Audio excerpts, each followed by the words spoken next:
eigenes Signal. Antenne.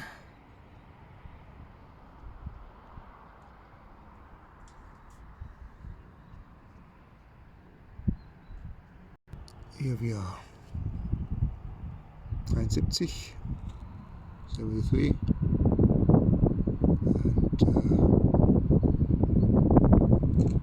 and 20 meters, 20 Meter. Ja.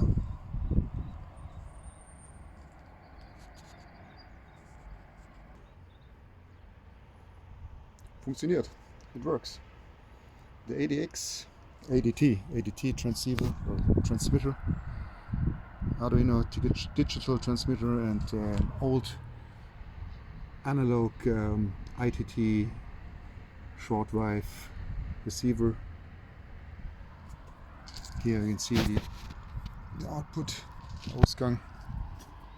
Hier ein Booster, Solar Panel und ein Linux Ubuntu Desktop. Ja, it works. Funktioniert.